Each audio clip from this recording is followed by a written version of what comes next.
आज घर में आपने बालोतरा में देखा, ऐसे शकूर खां की वही कब्र बन जानी चाहिए थी।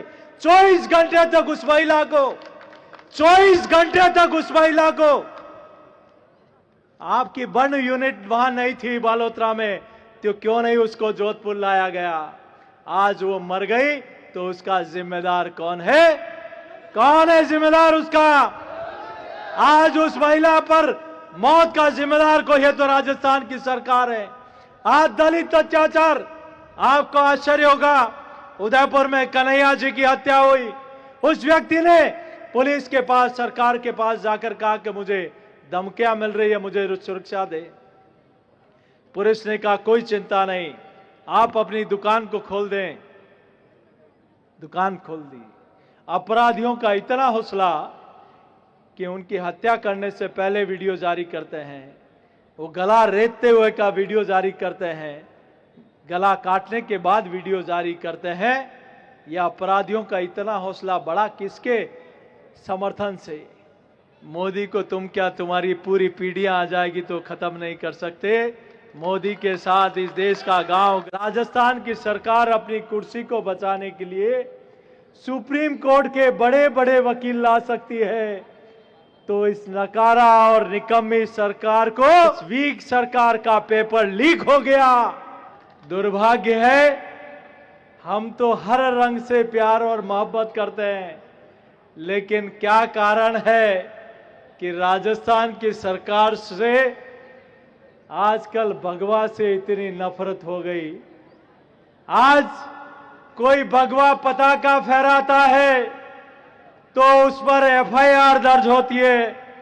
तो राजस्थान की सरकार कान खोलकर सुन ले, वीर धरा के बेटे हैं हम, वीर धरा के बेटे हैं हम, शौर्य अभी तक चुका नहीं, मुगलों के आगे राणा का भगवा ध्वज कभी झुका नहीं।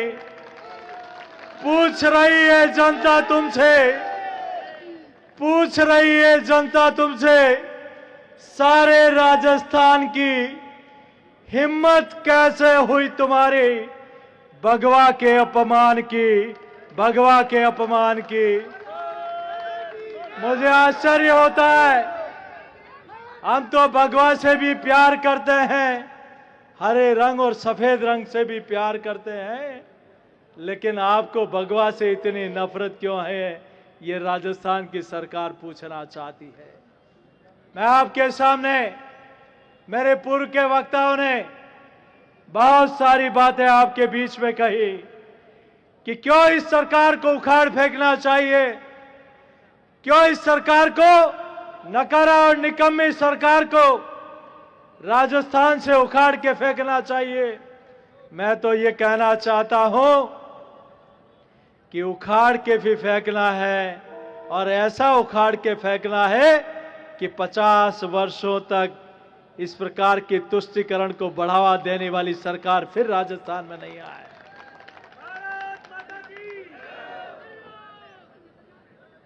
आज ये मारवाड़ की धरा पर इतनी बड़ी संख्या में, हजारों की संख्या में एक बदलाव का संकल्प लेकर आज सब लोग यहां एकत्र आए हैं, तब मैं कहता हूं भुजदंडों की ताकत पर विश्वास जिंदा है, रणबंका राठौड़ों का इतिहास जिंदा है, जिसकी वीरता से हर पल औरंगजेब डरता था, दिलों में देशभक्तों के, वो वीर दुर्गादास जिंदा है, वो वीर दुर्गादास जिंदा है। मैं इस मारवाड़ की वीर धरा को नमन करता हूं, मैं नमन करता हूं नेजाजी और कुपा जी, जिन्होंने शेरशाह सूरी को सुमेलगिरी से उल्टे पांव भगाया था। मैं नमन करता हूं तेजाजी और बापूजी राठौड़ को, जिन्होंने गौ रक्षा के उत्सर्ग को एक संकल्प के रूप में लिया। आज कैलाश चौधरी जी ने, गजेंद्र सिंह जी ने, पीपी साहब ने और मेरे पूर्व के वक्ताओं ने अनेक बातें कही। मैं आपके बीच में ज्यादा लंबी चौड़ी बात नहीं कहूंगा। एक कार्यकर्ता होने के नाते एक आपका साथी होने के नाते, इस राजस्थान की माटी का सपूत होने के नाते मैं आपके चरणों में इतनी प्रार्थना करूंगा कि राजस्थान की जनता, राजस्थान का किसान, राजस्थान का युवा वादा खिलाफी कोई करता है तो उसको निस्ते नाबूद करके ठान लेता है। ये वही राजस्थान की सरकार है जिसने वादों की बुनियाद पर राजस्थान में उस तख्त पर आसीन हुई, कहा था संपूर्ण कर्जा माफ करेंगे। लेकिन आज मेरा किसान, मैं भी किसान का बेटा हूं, आज वो किसान जिसकी किसान की जमीन नीलाम होने की कगार पर है, वो किसान जिसकी नीलामी के कारण वो किसान आत्महत्या होने को मजबूर है, ये वही युवा है जिनको आपने कहा था कि बेरोजगारी भत्ता देंगे। ये वही युवा है जिसके हौसलों को तोड़ने का काम आपने किया है। ये वही युवा है जो बिल्कुल विपरीत परिस्थितियों में अपने गांव ढाणी से दूर जाकर मां बाप अपना पेट काटकर उस बेटे को पढ़ाने के लिए भेजते हैं। वो परीक्षा देता है, परीक्षा देने के बाद पता लगता है कि इस वीक सरकार का पेपर लीक हो गया, उसके सपनों के साथ कुठाराघात होता है, तो उस युवा ने भी कमर कस ली है कि इस नकारा और निकम्मी सरकार को राजस्थान से उखाड़ के फेंकना है। आज मैंने भी इतने वर्षों से राजस्थान में कई सरकारें आई, लेकिन कभी किसी सरकार ने धर्म को नीचा दिखाने का काम नहीं किया। हम भी हर धर्म मजहब के लिए प्रेम और भाईचारे से ये राजस्थान हमेशा एक दूसरे के गले मिलकर बधाई देता था। लेकिन क्या नजर लगे इस राजस्थान को, किसको खुश करने के लिए? अरे एक तरफ तो वो मोदी सरकार है जहां उरी और पुलवामा में किसी ने गलती कर दी तो पाकिस्तान के घर में घुसकर आतंकवादियों की कब्रगाह बनाने का काम हमारी सेना ने किया था, तो दूसरी तरफ राजस्थान की सरकार है जिसने जयपुर में 71 लोगों की जान चली गई, 185 लोग घायल हो गए, चिथड़े उड़ गए। किसी का बेटा था, किसी की मां थी, किसी का बच्चा था, किसी का भाई था। लेकिन आपको आश्चर्य होगा, आदरणीय वसुंधरा जी की सरकार थी, सारी कड़ी कार्रवाई होकर निचली अदालत ने उन आतंकवादियों को फांसी की सजा सुनाई। आज हमें प्रश्न खड़ा होता है राजस्थान की सरकार पर, रोना भी आता है और रोंगटे भी खड़े होते हैं और प्रकटिया भी तनती है कि आखिर किसको खुश करने के लिए?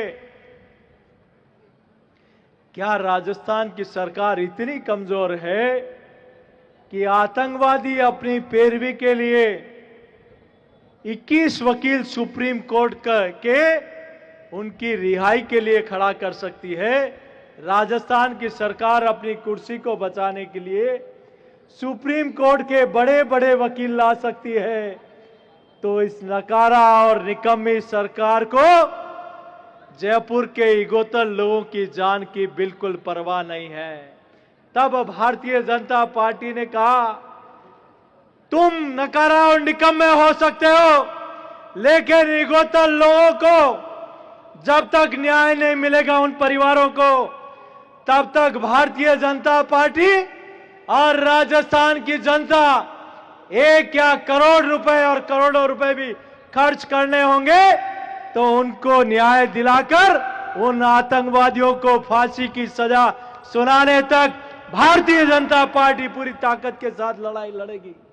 हमें आश्चर्य होता है कि किसको खुश करने के लिए सीकर में राम दरबार को तोड़ने का काम कर रहे हो। यह सवाल खड़ा होना चाहिए कि नहीं होना चाहिए?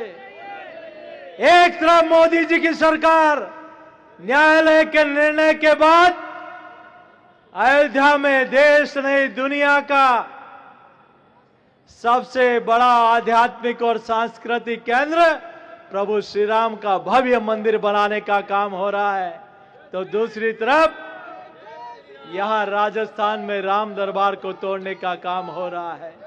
एक तरफ यह अलवर में शिव मंदिर को ड्रिल मशीन से तोड़ने का काम कर रहे हैं, तो दूसरी तरफ नरेंद्र मोदी जी की सरकार काशी विश्वनाथ हो, सोमनाथ हो, चाहे उज्जैन में महाकोल महालोक हो, भव्य शिव मंदिर का निर्माण हो रहा है। यह अंतर साफ दिखाई दे रहा है। मैं आपके चरणों में इतनी प्रार्थना करता हूं, ये जो स्पष्ट नजारा आप और हम सब लोग देख रहे हैं, इसके लिए बहुत चिंता करने की आवश्यकता है। आप पीएफआई जैसे आतंकवादी संगठन को परमिशन देते हो सभा करने की, सम्मेलन करने की, शोभा यात्रा निकालने की। आप रामनवमी और नववर्ष की शोभा यात्रा निकालने पर प्रतिबंध लगाते हो। ये राजस्थान की जनता बर्दाश्त नहीं कर सकती। ऐसी नकारा और निकम्मी सरकार को आइए आप और हम सब लोग संकल्प लें। आज ये युवा साथी, ये मातृशक्ति, आज ये राजस्थान, हमारी बहनें बेटियां, अरे भारतीय जनता पार्टी की सरकार होगी तब ऐसे अपराधियों जो बच्चों पर अपराध करते हैं उनको पाताल में से भी लाकर फांसी के फंदे पर लटकाने का काम करेंगे। आज घर में आपने बालोतरा में देखा, ऐसे शकूर खां की वही कब्र बन जानी चाहिए थी। 24 घंटे तक उस महिला को 24 घंटे तक उस महिला को आपकी बर्न यूनिट वहां नहीं थी बालोतरा में, तो क्यों नहीं उसको जोधपुर लाया गया? आज वो मर गई तो उसका जिम्मेदार कौन है? कौन है जिम्मेदार उसका? आज उस महिला पर मौत का जिम्मेदार को है तो राजस्थान की सरकार है। आज दलित अत्याचार, आपको आश्चर्य होगा, उदयपुर में कन्हैया जी की हत्या हुई, उस व्यक्ति ने पुलिस के पास, सरकार के पास जाकर कहा कि मुझे धमकियां मिल रही है, मुझे सुरक्षा दे। पुलिस ने कहा कोई चिंता नहीं, आप अपनी दुकान को खोल दें। दुकान खोल दी। अपराधियों का इतना हौसला कि उनकी हत्या करने से पहले वीडियो जारी करते हैं, वो गला रेतते हुए का वीडियो जारी करते हैं, गला काटने के बाद वीडियो जारी करते हैं। यह अपराधियों का इतना हौसला बढ़ा किसके समर्थन से? किसके पीछे हाथ है? और आपको आश्चर्य होगा, जिन लोगों ने उनकी हत्या की उनको पकड़ने का काम राजसमंद के हमारे साथियों ने कहा, उनको भी धमकियां मिली। वो पुलिस के पास गए तो पुलिस ने उनको कहा कि आपको किसने कहा उनको पकड़ने के लिए? अगर उनका कुछ हो गया तो राजस्थान की सरकार कान खोलकर सुन ले, राजस्थान की जनता फिर आपको बिल्कुल बख्शने वाली नहीं है। मैं आपके बीच में ज्यादा नहीं कहते हुए, क्योंकि 11 बजे से आप लोग बैठे हैं, आप सबके चरणों में इतनी प्रार्थना करूंगा, क्या ये आप और हम सब लोग संकल्प लेके जाएं कि इस नकारा और निकम्मी सरकार को, ये आजकल इनको राम भी वापस याद आने लग गए। जो रंधावा जी ने कहा था कि मोदी को खत्म करना है, रंधावा जी, मोदी को तुम क्या, तुम्हारी पूरी पीढ़ियां आ जाएगी तो खत्म नहीं कर सकते। मोदी के साथ इस देश का गांव गरीब किसान खड़ा है।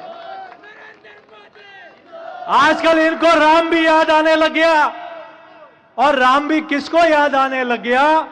जिन्होंने सुप्रीम कोर्ट में हलफनामा दिया था कि राम कभी पैदा नहीं हुए, कि राम काल्पनिक है, राम सेतु को तोड़ दिया जाना चाहिए। अरे जो राम के काम का नहीं, अब तुम्हें राम भी याद आएगा और नानी भी याद आएगी। मैं आपके बीच में इतना कहूंगा, इस किसानों के साथ वादा खिलाफी सरकार को उखाड़ फेंकने का संकल्प लेके जाए, युवा विरोधी सरकार को उखाड़ने का संकल्प लेके जाए, महिला विरोधी सरकार को उखाड़ने का संकल्प लेके जाए, इस दलित विरोधी सरकार को उखाड़ फेंकने का संकल्प लेके जाए और इस मारवाड़ की धरती से लेके जाए, इस सूर्य नगरी से लेकर जाए। और आज ये उमड़ता हुआ सैलाब इसका द्योतक है कि 2023 में दुनिया की कोई ताकत नहीं जो राजस्थान में कमल खिलाने को रोक सके।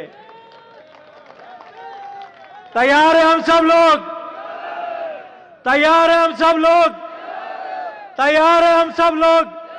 तो इन 6 महीने तक ना तो हमें सोना है, ना इस गूंगी और बेरी सरकार को सोने देना है। तो आइए और हाथ खड़ा करके एक संकल्प लेके